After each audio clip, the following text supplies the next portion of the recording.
Hello everyone, আশা করি সবাই ভালো আছেন। আজ আমরা এই লেসনে আমাদের লেসন নাম্বার 1 এখান থেকে আমরা জানবো ইমেল টেমপ্লেটটা কি এবং আমরা এই ইমেল টেমপ্লেট ডিজাইন করার জন্য কেন মেইলচিম্প প্ল্যাটফর্মটাকে ব্যবহার করব। ওকে, সো ইমেল টেমপ্লেট কথাটা বলতে গেলে কিন্তু ফার্স্টেই আমাদের মাথায় আসে ইমেইল।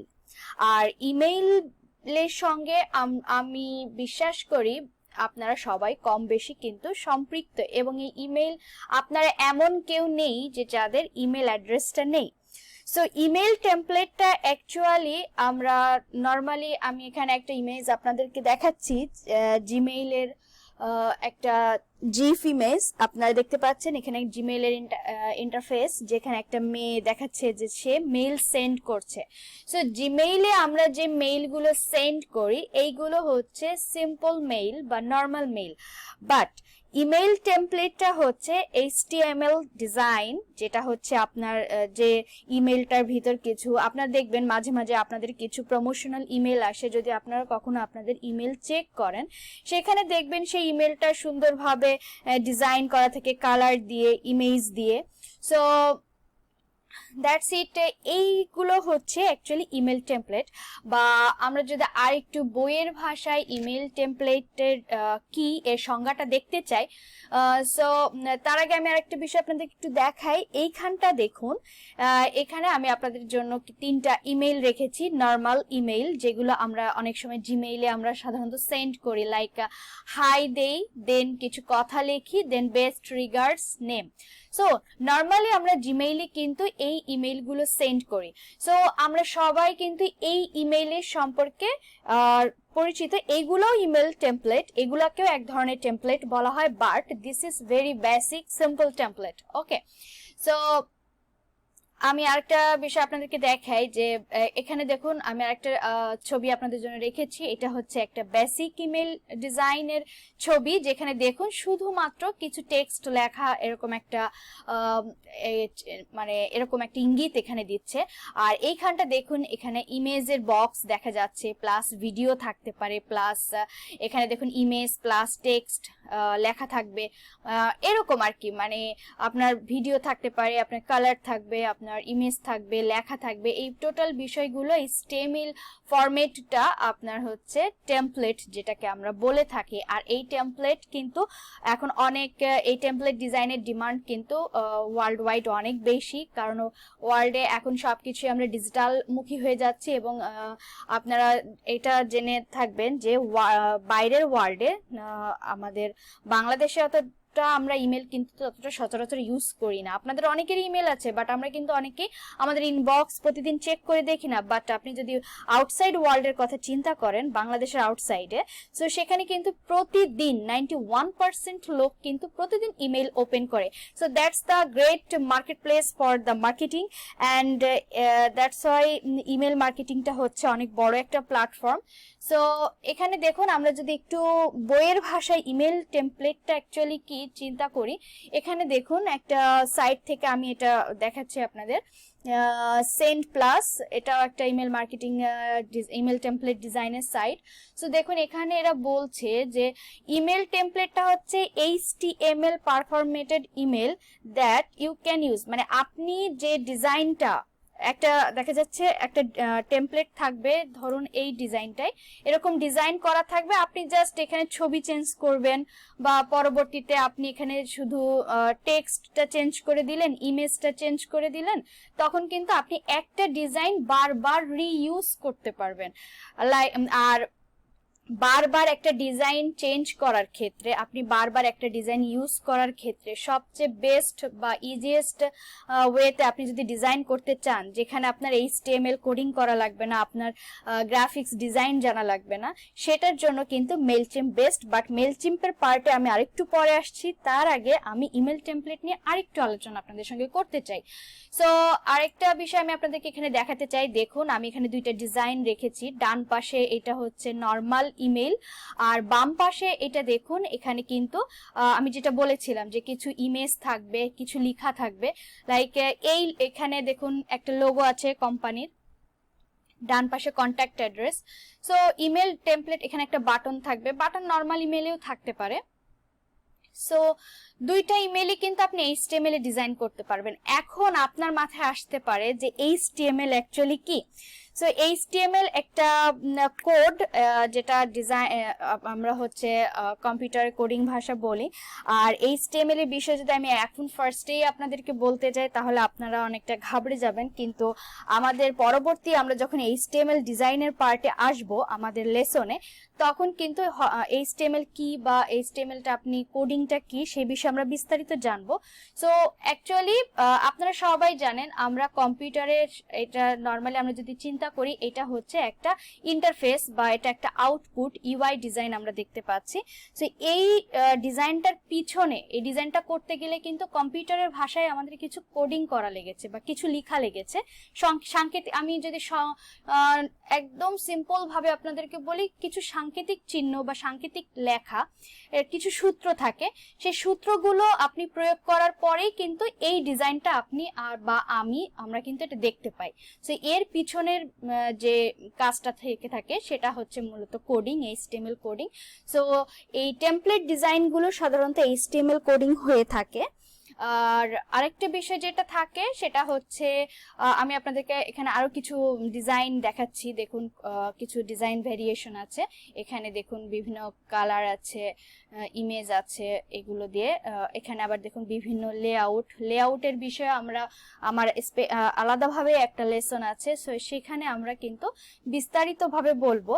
আর অ্যাকচুয়ালি কোনো বিষয়ে কথা বলতে গেলে কিন্তু অনেক বিষয় চলে আসে।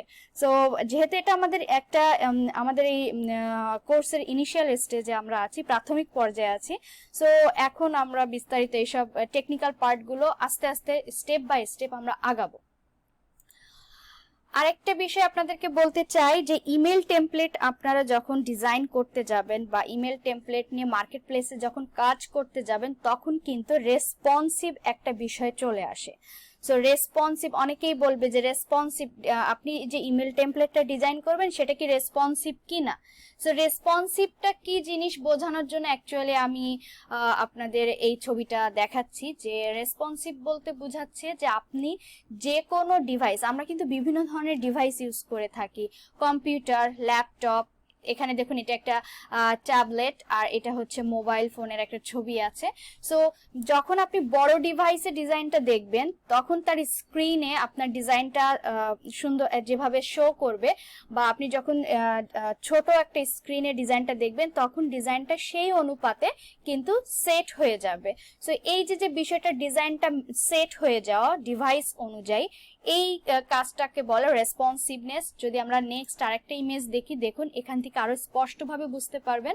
এখানে আমি 4 ধরনের ডিভাইসকেই দেখিয়েছি, যেখানে দেখুন এখানে ফার্স্টে দেখা যাচ্ছে এটা হচ্ছে ডেস্কটপ, এটা হচ্ছে ল্যাপটপের ভিউ, আপনি ট্যাবলেটে গেলে এরকম, আর মোবাইলে গেলে আরো ছোটভাবে সুন্দরভাবে কাস্টমাইজড হবে ডিজাইনটা অটোমেটিক্যালি। সো এইটা হচ্ছে রেসপন্সিভ। আর এই রেসপন্সিভ ডিজাইনও কিন্তু কোডিং করতে গেলে আপনাকে অনেকটা প্রবলেম ফেস করতে হয়, বাট মেইলচিম্পের সমস্ত ডিজাইনের লেআউটই কিন্তু responsive, already by default responsive থাকে। সেখানে আপনার রেসপন্সিভের জন্য আলাদাভাবে কোনো কোডিং করার প্রয়োজন হবে না, জাস্ট আপনি লেআউট ধরে ধরে ডিজাইন করতে পারলেই হয়ে যাবে। এখন আমি আপনাদেরকে বলবো যে কেন আপনি মেইলচিম্প আপনি কেন ইউজ করবেন, যে মেইলচিম্প যে কতটা ইজি আপনার ডিজাইনের ক্ষেত্রে, সেটা আমি এখন আপনাদেরকে দেখাবো আমার মেইলচিম্পে গিয়ে। এখানে দেখুন আমি মেইলচিম্পের একটা বেসিক লেআউট আপনাদের জন্য ওপেন করে রেখেছি। এখানে মেইলচিম্পের বিষয়টা হচ্ছে এই পুরো ডিজাইনটা এডিটেবল থাকে। সো আপনি আপনার ক্লায়েন্টের জন্য কোনো ডিজাইন করে দিলেন, কোনো লেখা লিখে দিলেন, ক্লায়েন্ট সেই ডিজাইনটা যত খুশি ততবার কিন্তু বারে বারে জাস্ট ইমেজ আর টেক্সট চেঞ্জ করে করে সে এই ডিজাইনটা ব্যবহার করতে পারবে। আর আরেকটা বিষয় দেখুন, মেইলচিম্পের এখানে ডিজাইনের বিভিন্ন ব্লক দেওয়া আছে। সো আপনি জাস্ট এইটাকে বলে ড্র্যাগ অ্যান্ড ড্রপ মানে টেনে আনা এবং ছেড়ে দেওয়া। দেখুন আমি এখান থেকে একটা এই লাইক এটা বক্স টেক্সটটাকে টেনে আনবো, আর এখানে দেখুন ছেড়ে দিব, মাউস ধরে টেনে এনে ছেড়ে দেওয়া। সো এই জন্য এটার নাম হয়েছে ড্র্যাগ অ্যান্ড ড্রপ, মানে টেনে আনো এবং ছেড়ে দাও। আর এই যে ড্র্যাগ অ্যান্ড ড্রপ, এখানে দেখুন আপনার কিন্তু এখানে কোডিং করা লাগছে না। দেখুন আমি কিন্তু নরমালে লিখছি, বা আপনি এখান থেকে দেখুন টেক্সটের কালার চেঞ্জ করতে পারছেন। ওকে, আপনি ব্যাকগ্রাউন্ডের কালার চেঞ্জ করতে পারছেন। আপনাদের দেখানোর জন্য আমি একটু ক্যাটকেটে কালার বা একটু মানে যে চোখে লাগার মতো কিছু কালার ব্যবহার করছি আপনাদের দেখার সুবিধার্থে। সো এখানে দেখতেই পাচ্ছেন, এই হলো বিষয়। আমি এটা একটু স্মুথ করে দিই, কালারটা খুবই চোখে লাগছে। ওকে, আপনি এখানে কিন্তু চাইলে আর আমরা কিন্তু এই ডিজাইন আপনি অ্যাকচুয়ালি কিভাবে করবেন এটা স্টেপ বাই স্টেপ আমার লেসন আমি সেভাবেই সাজিয়েছি। সো সেটা নিয়ে চিন্তার কোনো কারণে। এখন এই হলো বিষয় যে আপনি মেইলচিম্পে আরেকটা বিষয় থাকে যে এখানে তো মেইলচিম্পের দেখতে পাচ্ছেন বেসিক, বাট আপনি চাচ্ছেন যে আমরা এর আগে যে ডিজাইন কিছু ওপেন করে রেখেছি, ধরুন এই ডিজাইনটা আপনি চাচ্ছেন যে এরকম একটু সুন্দর কাস্টমাইজড ডিজাইন করবেন। সো এরকম সুন্দর একটা ডিজাইন করতে গেলে কিন্তু আপনাকে যেমন এই ডিজাইনের উপরে এটাকে বলে ব্যানার, বা রাইট সাইডের এটা যদি দেখি এটাকে বলছি ব্যানার। সো একটা ডিজাইনের করতে গেলে আপনাকে অবশ্যই একটা সুন্দর ব্যানার থাকা আপনার প্রয়োজন। আপনার হচ্ছে সুন্দর ডিজাইন সেন্স থাকতে হবে, ভালো পিকচার্স আপনাকে চুজ করতে হবে। সো এক্ষেত্রে আপনার কিছু প্রবলেম থাকে, আমি কোথা থেকে পিকচার চুজ করব, বা আমি কি কালার ব্যবহার করব, বা আমার কালারটা কিরকম রাখলে ভালো হয়, বা আমি কিরকম লেআউট চুজ করব, বা আমি ডিজাইনের ক্ষেত্রে স্পেস একটা বিষয় থাকে যে একটা জায়গা থেকে আরেকটা লাইক এই হেডিং থেকে এই প্যারাগ্রাফের মাঝখানের স্পেসটা, এই যে স্পেসটা কতটুকু দিব, বা বিভিন্ন কালারের সঙ্গে আমি ডিজাইনকে কিভাবে অ্যাডজাস্ট করব, এই যে বিভিন্ন বিষয়গুলো আপনার এই সমস্ত বিষয়ের ধারণা আমি স্টেপ বাই স্টেপ আমার এই টিউটোরিয়ালে আপনাদেরকে দেখাবো। সো আজকের এখান থেকে এই লেসন থেকে আমি যেটা আপনাদেরকে বোঝাতে চেয়েছি যে ইমেল টেমপ্লেটটা আপনি কেন ব্যবহার করবেন না, সেক্ষেত্রে আপনি মেইলচিম্প প্ল্যাটফর্মটাকে কেন, আরো একটা বিষয় আছে, এই মেইলচিম্প প্ল্যাটফর্মটা কিন্তু টোটালি ফ্রি। সো আপনি কিন্তু ডিজাইনগুলো ফ্রি ভার্সনে ব্যবহার করতে পারবেন, আপনাকে কোনো টাকা খরচ করতে হবে না। আপনার এই মেইলচিম্পে একটা অ্যাকাউন্ট খোলা লাগবে, আর আপনি কিভাবে মেইলচিম্পে অ্যাকাউন্ট খুলবেন সেটাও আমি পরবর্তী লেসনে আপনাদেরকে দেখিয়ে দেব। সো এই ছিল বিষয়। আশা করি আপনারা বুঝতে পেরেছেন ইমেল টেমপ্লেট কি এবং আমরা মেইলচিম্পটা কেন ব্যবহার করব তার একটা সেই বিষয়টা আপনাদেরকে আমি বোঝানোর চেষ্টা করলাম। সো ভালো থাকবেন, দেখা হবে নেক্সট লেসনে।